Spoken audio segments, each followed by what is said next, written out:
आज से कुछ साल पहले लगभग जब एक महामारी गई थी ना,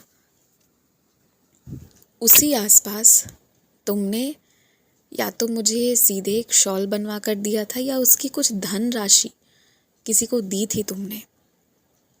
और आज मैं उसे धारण करके बैठा हूँ पुनः। पहले भी मैंने धारण किया था, लेकिन तुम हमेशा पूछते हो, इसलिए मैं तुम्हें बता रहा हूँ कि मैं आज पुनः धारण करके बैठा हूँ। एक बात कहना है मुझे तुमसे, अगर छुट्टी लेकर आओ ना या कहीं जाओ, मेरे शिरडी आओ या और कहीं भी जाओ, तो सही तरीके से सच बोलकर छुट्टी लेना। ऐसा मत करना कि जाना 4 दिनों के लिए है, 2 दिन का बोलकर निकल गए और बाद में फ़ोन करके 2 दिन का और कहा। तुम्हारी यात्रा की वजह से किसी को मानसिक परेशानी नहीं होनी चाहिए। तुम चाहते हो अगर कि तुम्हें भी कोई मानसिक परेशानी ना दे, तो पहले तुम्हारा फ़र्ज़ बनता है कि तुम भी सब सच बोल कर आओ। और वैसे भी पूरे परिवार के साथ मिलकर अगर खुशी के पल बिताने हैं तो वो किसी को दुख देकर नहीं करना है। और अगर मेरी शिरडी आना है तो झूठ बोल कर नहीं आना है। तुम इस चीज़ का ध्यान रखना, सच बोल कर आना, छुट्टी लेकर आना। और जब छुट्टी लेकर आओ तो पीछे की सारी बातें भूल कर आना। दफ्तर में क्या हुआ, कौन क्या बोला, आगे कितने काम करने हैं, कितनी जिम्मेदारियां, कुछ नहीं। तुम्हारी भाषा में कहूँ तो बिना तनाव के, बिना किसी टेंशन के आना। बस ये मैं चाहता हूँ, और चाहे इसके लिए 2 महीने बाद ही क्यों ना आना पड़े। तुम्हें घर के बच्चों के तरफ से ना कुछ अच्छी खबरें सुनने को मिलेंगी, तुम्हारे ही घर के बच्चों की तरफ से। और जब तुम्हें वो खबरें सुनने को मिले तो सिर्फ सुनना मत, सुनकर शाबाशी देना और उनके मनपसंद होटल में ले जाकर उन्हें अच्छा शाकाहारी भोजन करवाना। कभी कभी ये छोटे छोटे पल को उत्साह से मनाना चाहिए। इससे बच्चे प्रेरित होते हैं और अच्छा करने के लिए। बहुत लंबे समय से चल रही किसी की बीमारी अब धीरे धीरे शरीर को छोड़कर जा रही है। कहो परिवार के सभी लोगों से थोड़ा सकारात्मक होकर आशीर्वाद दे। मेरे उस बच्चे को जहाँ आशीर्वाद मिलने लगेगा, जहाँ उसके नाम की सच्चरित पढ़ी जाएगी, बीमारी धीरे धीरे शरीर छोड़ देगी और शरीर स्वस्थ हो जाएगा। आते जाते सड़क पर कुछ ना कुछ ऐसी चीज़ें भी दिखेंगी जो तुम्हारे लिए उचित नहीं है। कभी कुछ लोग गलत तरीके से खड़े होंगे, गलत शब्दों का प्रयोग कर रहे होंगे, गलत बातें कर रहे होंगे, बात बात पर गालियाँ दे रहे होंगे। हो सकता है सड़क है, वहाँ हर संस्कार, हर तरह के लोग का जमावड़ा होता है।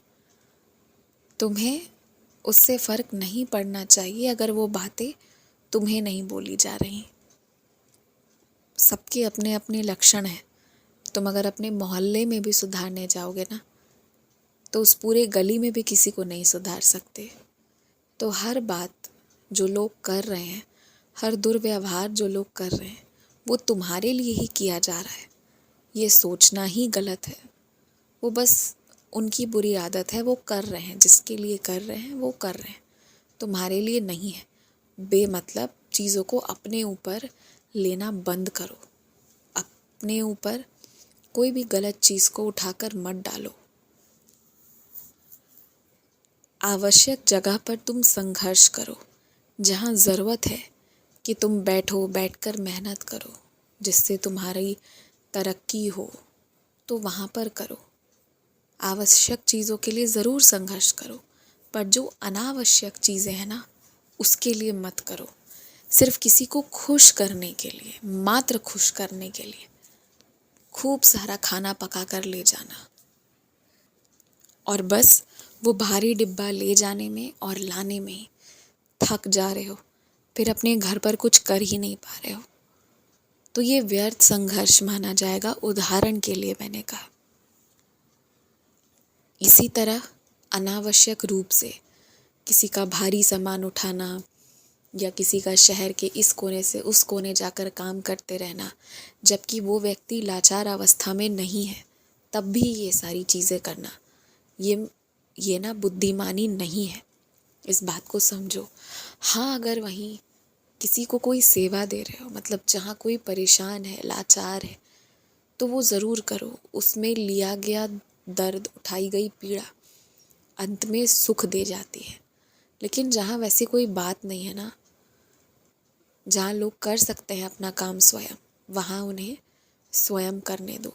ऐसे सबकी जिम्मेदारी लोगे तो सबको यही लगेगा कि तुम पर ना चीज़ों को ज़बरदस्ती छोड़ देना है, अपने भार छोड़ देने हैं और सब अपने कर्तव्य से पीछे हटेंगे। किस किस का और कहाँ कहाँ निभाओगे, घर बाहर कहाँ। इसलिए अपना काम करो। थोड़ा सा दिमाग से सोचो कि क्या उचित है जिम्मेदारी लेना और क्या उचित नहीं है, और सोच समझ कर जिम्मेदारी उठाओ। और हाँ, एक बात और सुनो, तुम्हें ना बहुत ज़ोर की डांट पड़ने वाली थी कल, बहुत ज़ोर की। गलती तुमसे भी हुई थी, लेकिन पता है क्यों नहीं पड़ी? क्योंकि इससे पहले तक तुमने बहुत अच्छाई कर रखी थी दफ्तर में। तुम्हारी ईमानदारी ने तुम्हें बचा लिया, वरना औरों को जितना सुनने को मिलता है ना, उससे ज़्यादा तुम सुनते। क्योंकि तुम कभी गलत नहीं रहे हो, बिगड़े नहीं हो, और तुम्हें बिगड़ते लोग नहीं देखना चाहते, इसलिए तुम्हें ज़्यादा सुनना पड़ता। बस तुम्हारी ईमानदारी ने तुम्हें बचाया, इसलिए आज से और ईमानदारी से दिल लगाकर मेहनत से काम करना।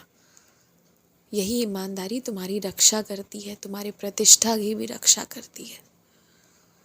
खुश रहो, मुस्कुराते रहो।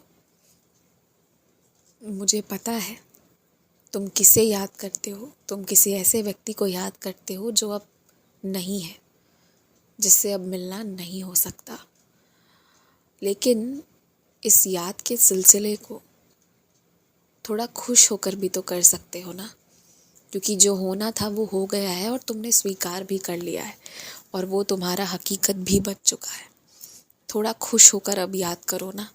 देखो, शायद एक अच्छा एहसास हो जाए, एक अच्छा एहसास एक स्पर्श के रूप में आए। अगर सकारात्मक होकर याद करोगे तो देखना, इस बारे में सोचना और करके भी देखना।